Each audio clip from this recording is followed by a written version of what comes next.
오늘 하나님께서 주신 말씀을 통하여서 자랑하는 자는 주 안에서 자랑하라 라는 주제로 함께 은혜 받기를 소망합니다.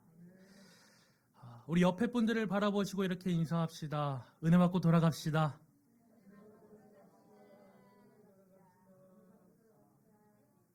아멘. 은혜 받고 돌아가시는 우리 사랑하는 충만교회 성도님들 되시기를 예수님의 이름으로 축복합니다. 우리는 자랑하기를 좋아합니다. 그렇죠. 우리는 살아오면서 자랑하는 것을 즐겨합니다. 좋아하는 자랑거리가 참 많지만 그 중에 최고의 자랑거리를 뽑자면 아마 우리는 우리 아이들을 자랑하기를 기뻐합니다. 아이가 태어나면 그 아이를 자랑하기를 좋아하고, 아이가 무언가 잡고 일어서거나 그 아이가 뒤집기를 시작하면 이 아이가 뒤집었다고, 이 아이가 무언가를 잡고 일어선다고 우리는 자랑합니다. 그리고 그 아이가 점점 커서 한 발자국씩 걸어가기 시작하면 이것 보라고, 우리 아이가 이렇게 잘 걷는다고 우리는 자랑합니다. 저희 돌아가신 할아버지께서는 우리 손주들을 공평하게 사랑하셨습니다. 손주들 중에 잘된 손주들만 자랑한 것이 아니라 그 손주가 잘 되든 잘 안 되든 동일하게 할아버지는 손주들을 자랑하기 바쁘셨습니다. 필리핀에서 잠시 한국에 나왔던 적이 있었습니다. 나왔었는데 그때 우연히 할아버지 친구분들을 딱 한 번 뵌 적이 있는데, 모든 할아버지의 친구분들이 저를 보시고 똑같이 하시는 말씀이 뭐냐면, 네가 필리핀에 들어가서 열심히 공부한다는 그 손주구나 라고 이야기하셨습니다. 이처럼 사람들은 누군가에게 자랑거리가 있으면 자랑하고 싶어 합니다. 그러나 안타깝게도 자랑거리가 넘쳐서 자랑하면 그 사람들은 뭐라 그럽니까? 저 사람 또 자랑하기 시작하네? 야, 너만 그거 있냐? 나도 그거 있어. 그렇게 이야기하면서 시기와 질투심에 사로잡힐 때가 또 있습니다. 무슨 말이냐면 다른 이들에게 결코 덕이 되지 못한다는 것입니다. 세상 사람들은 자신이 가진 것들을 자랑하기를 좋아합니다. 집안 자랑들을 하고요, 자식 자랑을 하고요, 자기가 가지고 있는 지식 자랑을 하고요, 돈 자랑하며 또 차 자랑도 하고 핸드폰 자랑하는 모습을 우리는 볼 수가 있습니다. 지금 당장 그러한 자랑거리가 없는 사람들은 어떻게든 나도 자랑하고 싶어가지고 그 자랑거리를 만들기 위해 노력하는 모습도 우리는 많이 볼 수 있습니다. 자랑거리에 왜 그렇게 그들은 목숨 걸고 노력합니까? 그것이 그 사람들이 추구하는 인생의 목적이자 방향이기 때문입니다. 예수 믿는 사람들에게 있어서 이러한 것들은 진정한 자랑거리가 될 수 없습니다.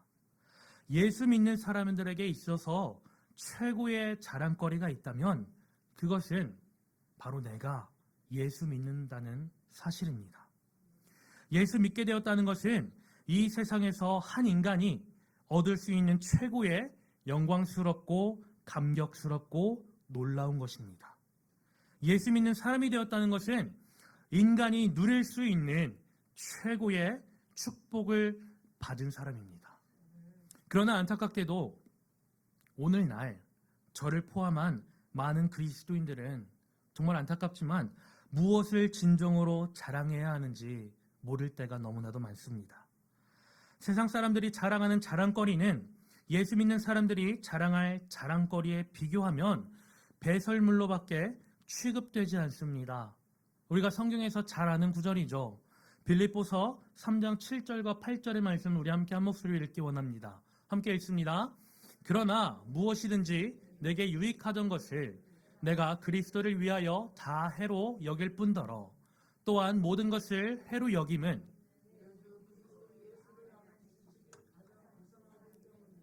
내가 그를 위하여 모든 것을 잃어버리고 배설물로 여김은 그리스도를 얻고. 아멘. 자, 누가 고백했습니까? 우리가 잘 아는 사도 바울이 고백을 한 겁니다. 사도 바울이 무엇이라 얘기합니까? 무엇이든지 내게 유익하던 것을 내가 그리스도를 위하여 다 해로 여길 뿐더러 또한 모든 것을 해로 여기면 내 주 그리스도 예수를 아는 지식이 가장 고상하기 때문이라. 우리는 세상의 다른 어떠한 것들을 자랑하는 것이 아니라 우리는 예수 그리스도를 믿는 믿음을 자랑해야 할 줄로 믿습니다. 우리의 삶 가운데 복음이 들어올 때 우리는 변화되어집니다. 복음을 알기 시작하면 우리의 인생은 변하기 시작합니다. 이것이 바로 우리가 이야기하는 십자가의 능력입니다. 우리 고린도전서 1장 18절의 말씀을 함께 한 목소리로 읽겠습니다. 함께 읽습니다. 십자가의 도가 멸망하는 자들에게는 미련한 것이요 구원을 받는 우리들에게는 하나님의 능력이라. 아멘.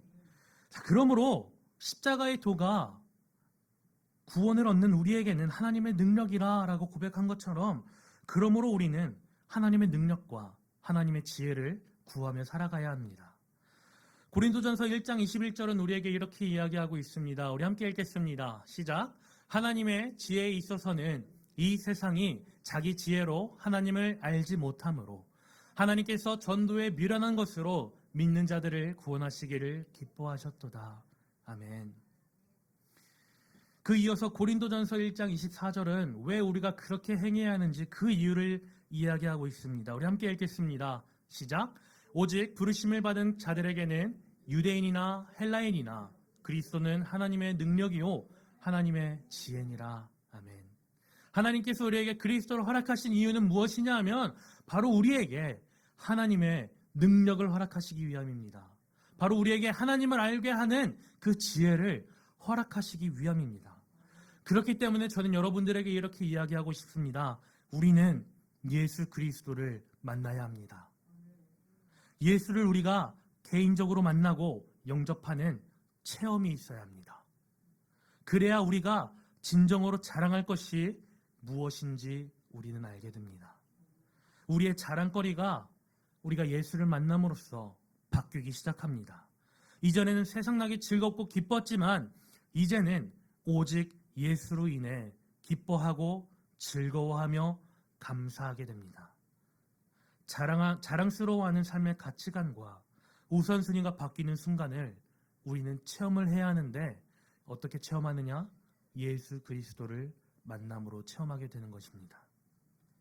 여러분께서 아시다시피 저는 목사의 아들로 태어나고 또 선교사의 자녀의 삶을 살아왔습니다.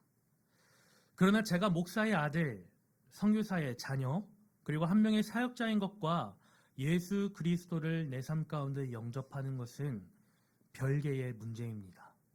우리가 이 사실을 정확하게 알아야 합니다.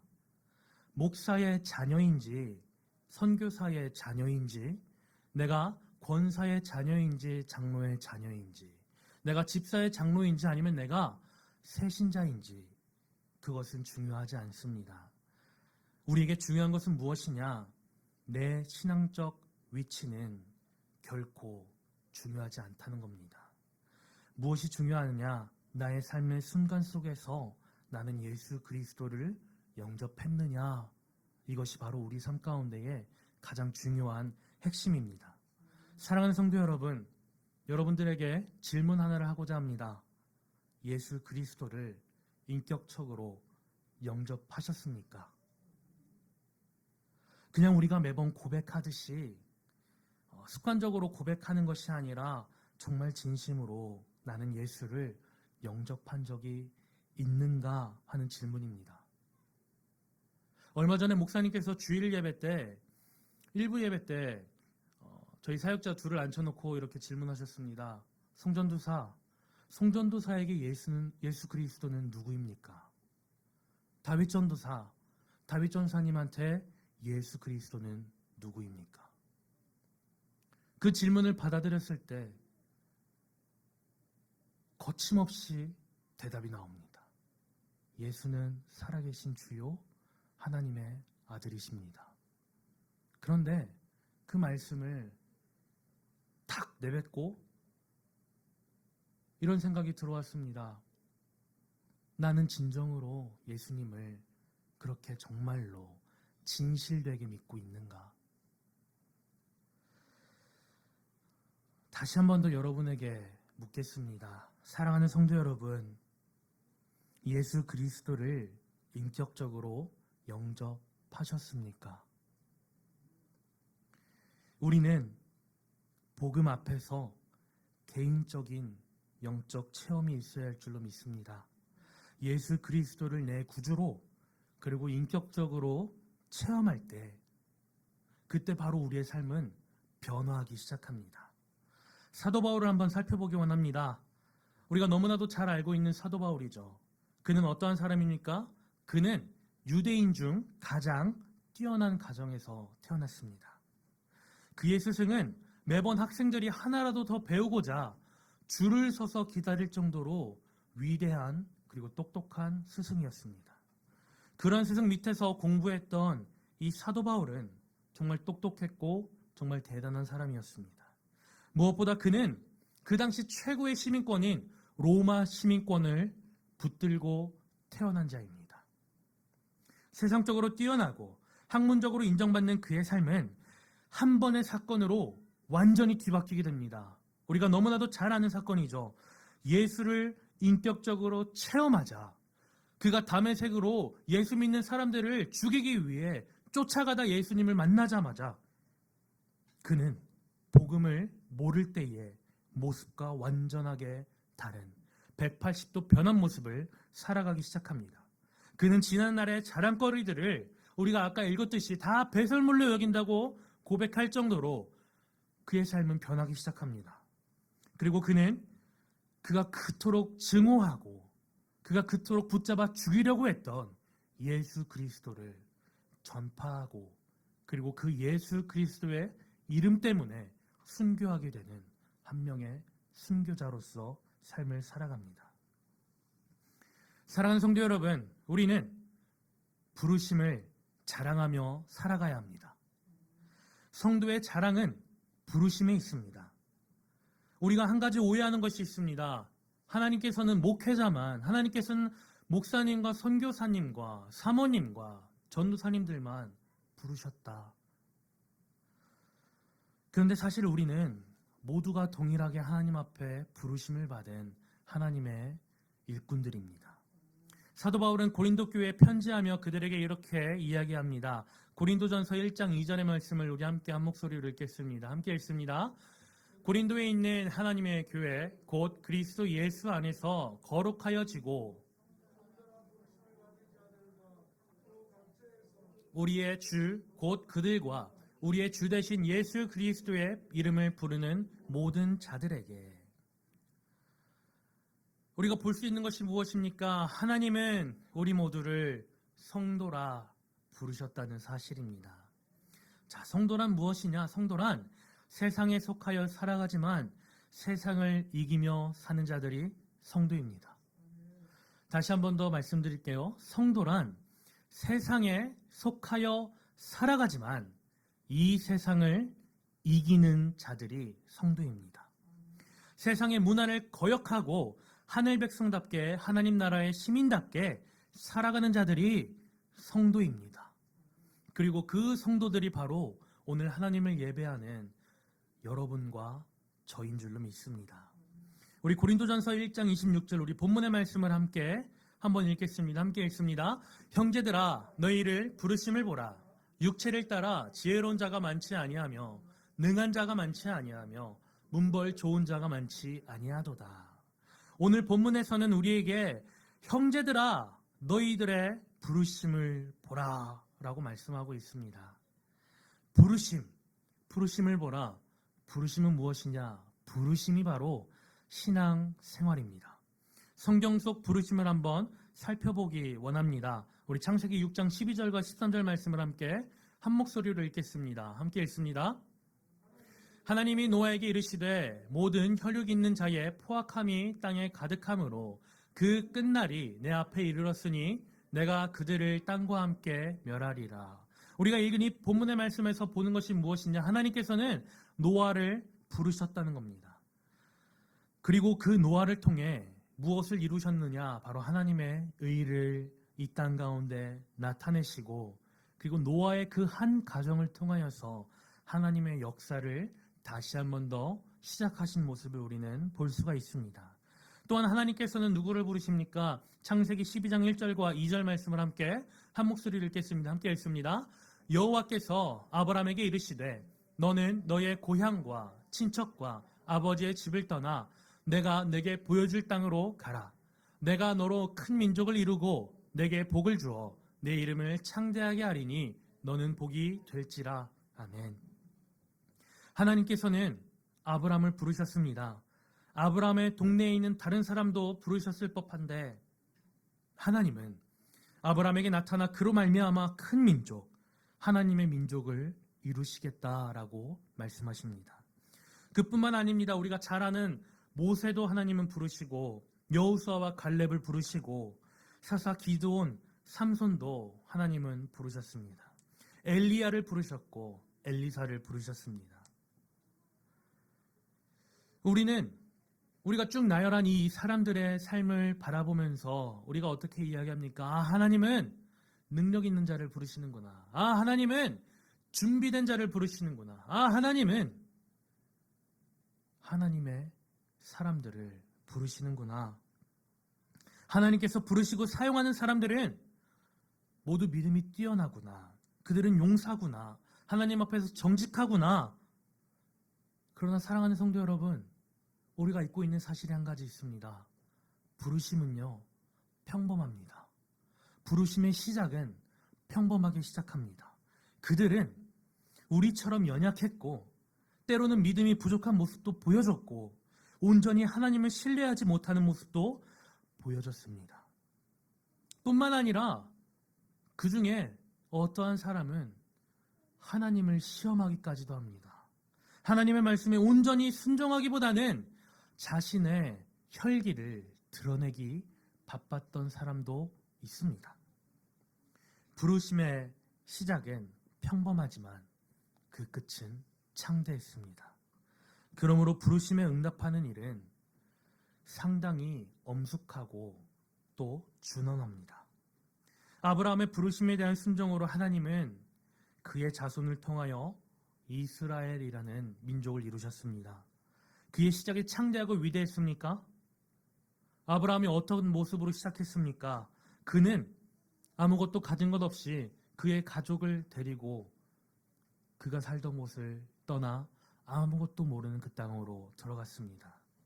그리고 그의 삶은 하나님 앞에 순종하고 하나님 앞에 예배하고 정결한 신부로서 나아감으로써 하나님 말씀에 대한 순종을 통해 변화되고 그의 삶은 창대하게 되었습니다.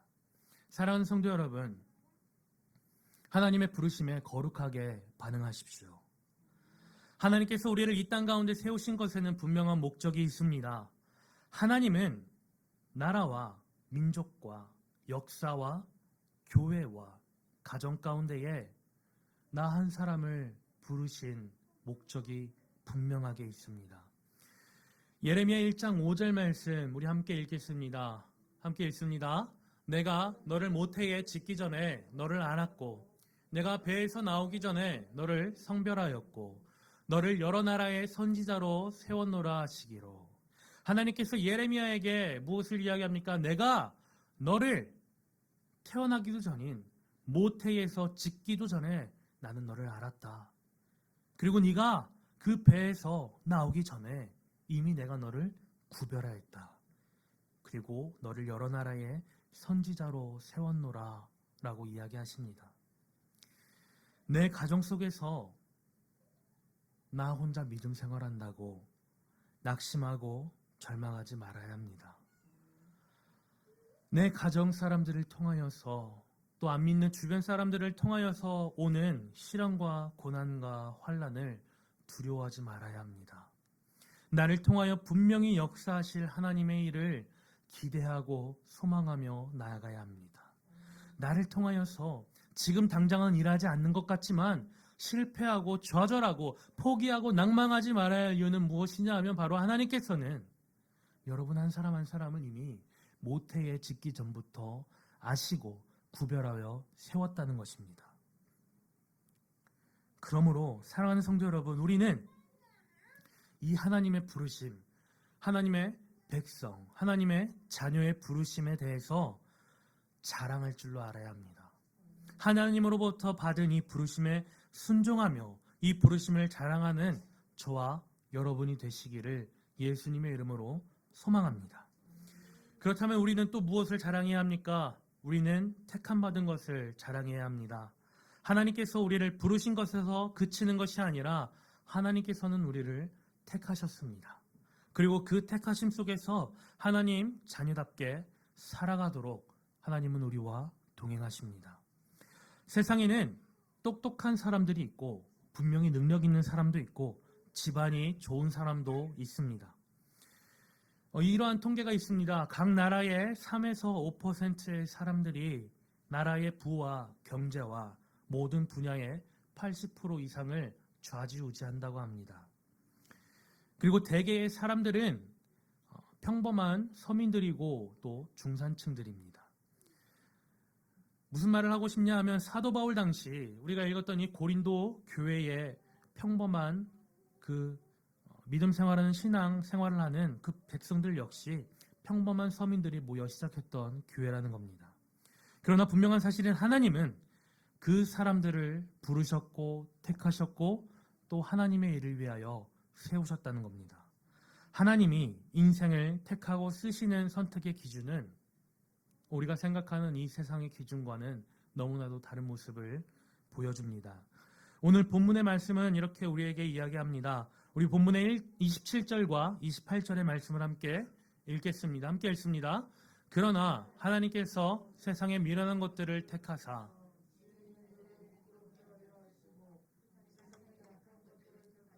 강한 것들을 부끄럽게 하려 하시며 하나님께서 세상의 천한 것들과 멸시받는 것들과 없는 것들을 택하사 있는 것들을 패하려 하시나니. 아멘. 본문에서 볼 수 있는 것이 세 가지가 있습니다. 첫째로는 세상의 미련한 것들을 택하여 지혜 있는 자들을 부끄럽게 하려 하셨습니다. 둘째로 세상의 약한 자들을 택하여 강한 자들을 부끄럽게 하려 하셨습니다.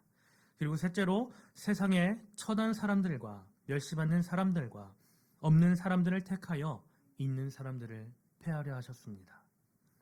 하나님께서 굳이 세상에 있는 자들을 택하여 사용하신 것이 아니라 왜 하나님께서는 없는 자들을 택하셨는가? 고린도전서 1장 29절의 말씀은 우리에게 이렇게 이야기합니다. 우리 함께 읽겠습니다. 이는 아무 육체도 하나님 앞에서 자랑하지 못하게 하려 하심이라. 아멘. 하나님께서 보잘것없어 보이는 나를 택하신 이유, 하나님께서 나의 가정 가운데에 나를 택하시고 나를 부르신 이유는 무엇이냐?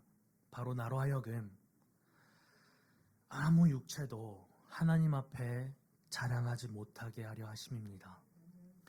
세상에는 능력 있고 실력이 넘치고 돈도 잘 벌고 권력과 재력과 재주와 역량과 은사가 풍부한 사람들이 넘쳐납니다. 그리고 탁월한 인물들도 분명히 있습니다. 그러나 그런 반면에 언제나 경쟁에서 밀리고 뒤져서 우울하게 지내는 사람들도 있습니다.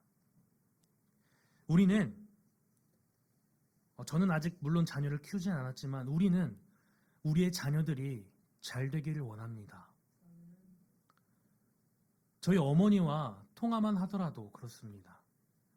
며칠 전에 저희 어머니랑 통화를 하는데 제가 누워서 전화를 받았어요. 누워서 카메라를 켜고 어머니한테 전화가 왔길래 이제 저 나름대로 잘 지내고 있는다는 것을 보여주기 위해 편안하게 누워가지고 딱 들고 엄마 안녕? 그랬어요.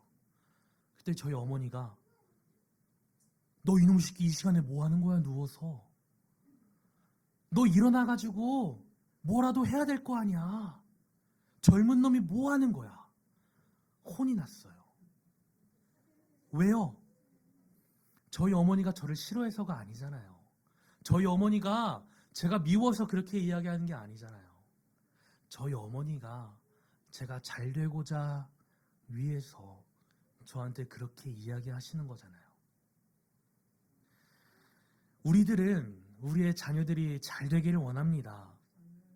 우리 여기 계시는 우리 성도님들도 또 방송으로 함께 예배하고 있는 우리 사랑하는 지체 성도님들도 역시 자녀를 키우시는 분이라면 그렇잖아요. 내 자녀가 그래도 이 세상 속에서 살아가는데 어려움 없이 좀 잘 살았으면 좋겠잖아요.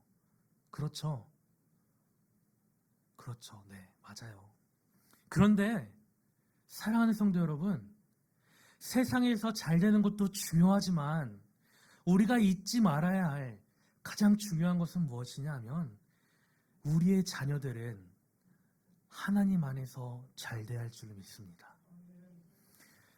우리의 자녀들은 예수 그리스도 안에서 살아가는 법을 먼저 깨우쳐야 할 줄로 믿습니다. 그것이 부르심과 택하심의 시작입니다. 하나님이 왜 나를 지금 이 순간 왜 나를 부르셨을까? 하나님이 왜 내 가정 속에서 나를 믿는 자로서 세우셨을까? 그것은 다른 것이 아니라 하나님께서 사랑하는 성도 여러분 한 사람 한 사람을 통하여서 다음 세대에게 살아가는 방법을 알려주고자 함입니다. 어떠한 것이냐? 이 세상에서 살아가며 성공하는 것도 중요하지만 사랑하는 아들아, 사랑하는 딸아, 너희 자녀들에게 먼저 나를 경외하는 법을 가르쳐라. 그리고 자랑할 때 내 안에서 자랑하도록 가르쳐라. 그것을 위해 저는 우리들을 부르셨다고 믿습니다. 사랑하는 성도 여러분, 우리의 삶은 한 번뿐인 인생, 나를 위하여 살아가기보다는 내 주변인들을 위하여 살아가야 합니다. 무슨 말이냐 하면 우리는 끊임없이 전도해야 하고 우리는 끊임없이 선교해야 합니다. 전도와 선교는 물론 밖에 나가서 하는 것도 전도와 선교이지만 먼저 우리의 삶을 통하여 보여주고 그리고 우리의 삶을 통하여 남들을 섬기는 것 역시 전도이자 선교인 줄로 믿습니다. 제가 인터넷을 보다가 놀랐던 사실이 하나 있습니다. 요즘 혹시 슬기로운 의사생활이라는 드라마를 보십니까? 그 드라마를 보면 산부인과 의사, 남자 의사 역할로 나오는 김대명 씨가 있습니다. 그 배우가 그 배우의 아버지가 목사님이세요. 목사님이신데 한 번은 그 배우를 데려다가 그 아들을 데려다가 이렇게 얘기했답니다. 아들아, 나는 네가 목사가 되었으면 좋겠구나.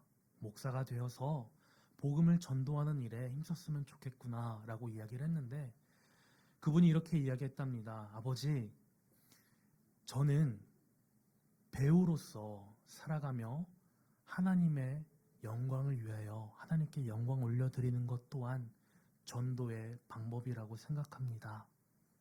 아버지, 하나님께서 저를 배우로 세우셨고 그리고 배우로서 하나님의 의를 드러내기 원하시는 것 같아요. 이것이 제가 걸어갈 길인 것 같습니다. 라고 고백을 했대요. 사랑하는 성도 여러분, 하나님은 각자의 자리에서 다양한 모습으로 여러분들을 부르셨습니다. 내 직업이 어떠하든 내가 지금 살아가고 있는 그 방법이 어떠하든 삶의 모습이 어떠하든 내가 있는 그 자리가 초라할지라도 결코 주저하거나 낭망하거나 실패하거나 슬퍼하거나 좌절하지 말아야 할 이유는 무엇이냐 하면 그 자리에서도 우리는 하나님을 충분히 증거할 수 있기 때문입니다. 사랑하는 성도 여러분, 하나님의 부르심과 택하심을 소중하게 여깁시다. 하나님은요, 지금 앞에 서 있는 저와 목사님과 사역자들만 부르신 것이 아니라 지금 예배드리고 있는 우리 사랑하는 성도 여러분 한 사람 한 사람도 부르시고 세우셨습니다. 하나님은 우리 모두를 주님 안에서 행복한 자, 주님 안에서 능력 있는 자, 주님 안에서 영원한 복음의 승리자로 살아가도록 부르시고 택하신 줄로 믿습니다. 그러므로 우리는 그리스도 예수 안에서 그리스도 예수를 복음을 자랑하며 기뻐하며 나아가야 할 줄 믿습니다. 우리가 살아가는 세상이 얼마나 악합니까? 많은 이들이 이야기하죠. 이제는 어때입니까? 이제는 말세라. 이제는 예수님께서 곧 오실 날이라. 우리는 그렇게 이야기합니다. 그렇다면 우리는 어떻게 살아가야 합니까? 우리는 이제부터라도 예수를 전파하며 살아가야 할 줄 믿습니다. 우리는 이제부터라도 내 안에 예수 그리스도가 살아가는 삶을 살아야 할 줄로 믿습니다.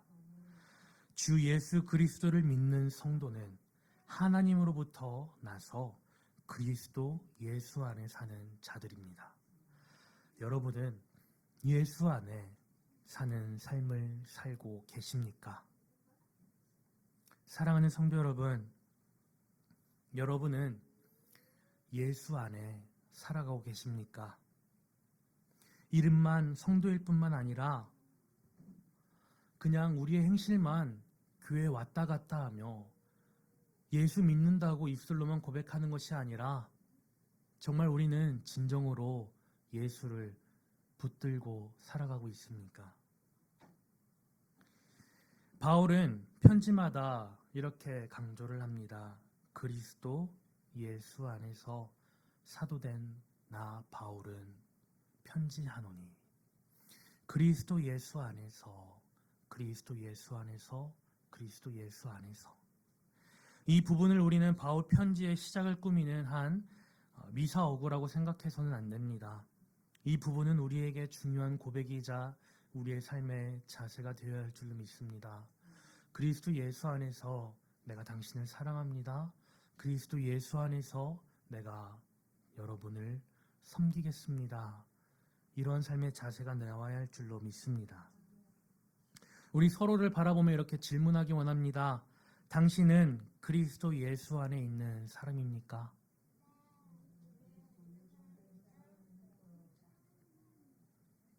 대답하기 어려우신가요? 나 자신에게도 이렇게 질문하기 원합니다. 나는 그리스도 예수 안에 살아가고 있는가? 내가 속한 가정과 교회, 사회와 직장, 나라와 민족 속에서 나를 택하시고 하나님께서 나를 부르신 목적은 분명합니다. 사랑하는 성도 여러분, 우리가 예수 안에서 살고 예수 그리스도만을 붙들고 살아가면 하나님은 우리에게 지혜와 의로움과 거룩함과 구원을 선물로 주실 줄로 믿습니다. 그러므로 우리가 살아가면서 자랑할 것은 나의 어떠한 자랑이 아니라 나의 자랑거리가 아니라 무엇입니까? 바로 나를 구원하시기 위해 이 땅 위에 오시고 십자가에 못 박혀 죽으신 그러나 3일 만에 다시 부활하신 예수 그리스도일 줄로 믿습니다.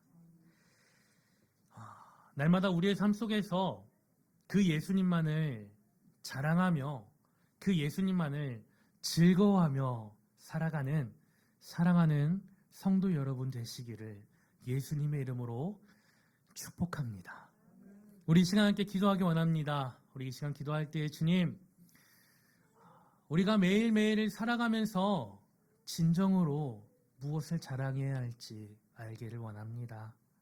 아버지, 우리가 정말 그리스도 예수 안에서 그 예수님만 자랑하며 나아가는 하나님의 예배자가 될 수 있도록 나를 축복하여 달라고 우리 시간 주여 3번 크게 외치고 함께 기도하며 나아가기 원합니다. 함께 기도하겠습니다.